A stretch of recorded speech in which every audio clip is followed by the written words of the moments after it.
अ, आज हम टॉपिक पढ़ रहे हैं मेडिकेयर एंड मेडिकेड।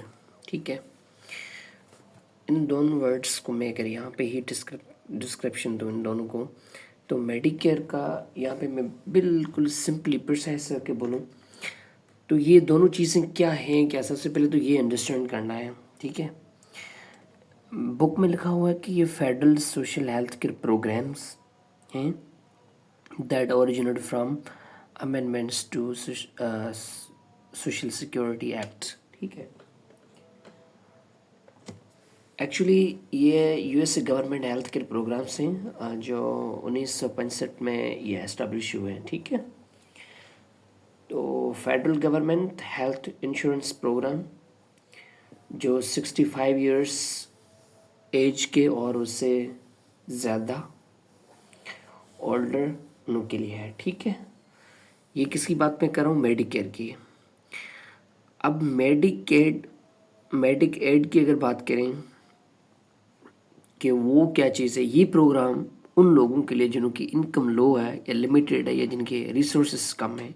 ठीक है, अब मुझे कोई पूछेगा कि अभी मेडिकेयर और मेडिकेड में क्या फ़र्क है, ये दोनों चीज़ें क्या है? सबसे पहले तो ये दोनों चीज़ें एक हेल्थ प्रोग्राम्स हैं, हेल्थ केयर प्रोग्राम्स हैं।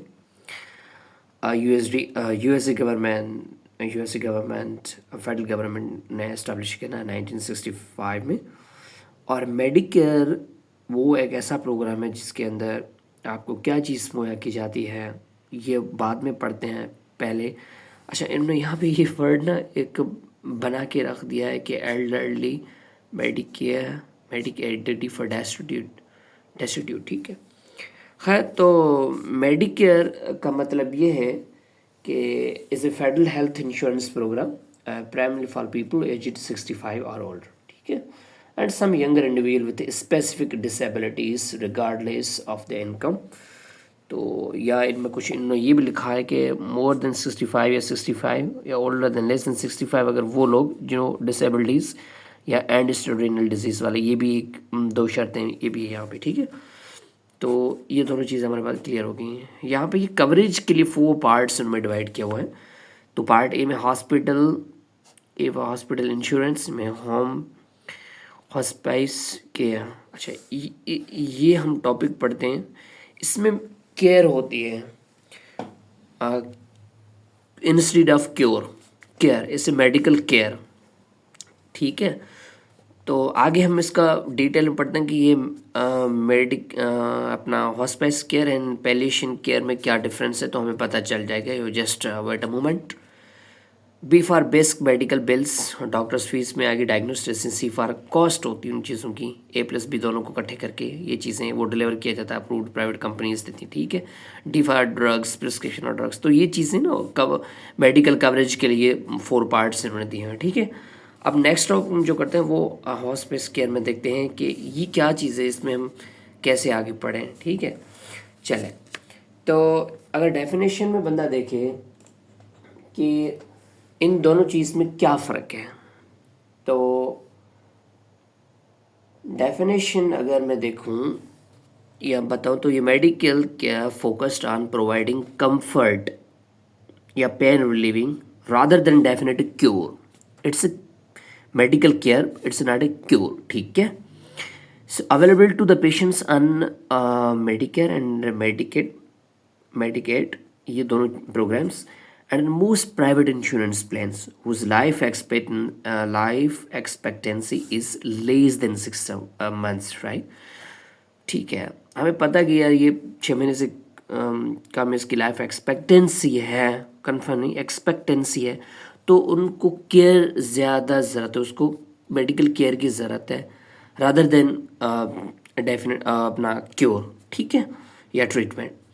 तो इसको ये चीज़ बोलते हैं।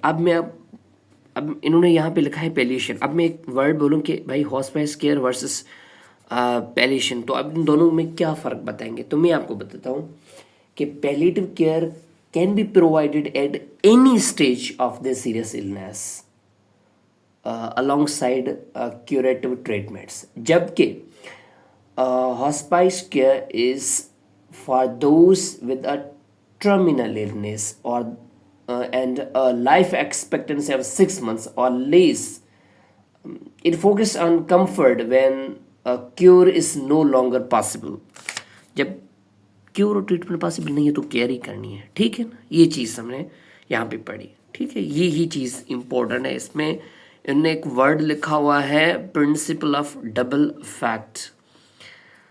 अब ये चीज़ चलें, ये पहले यहाँ से पढ़ें। During end life, end of life care, priority is given to, देखें वर्ड लिखा हुआ है end of life care. During the end of life care, priority is given to improving the patient's comfort and relieve the pen.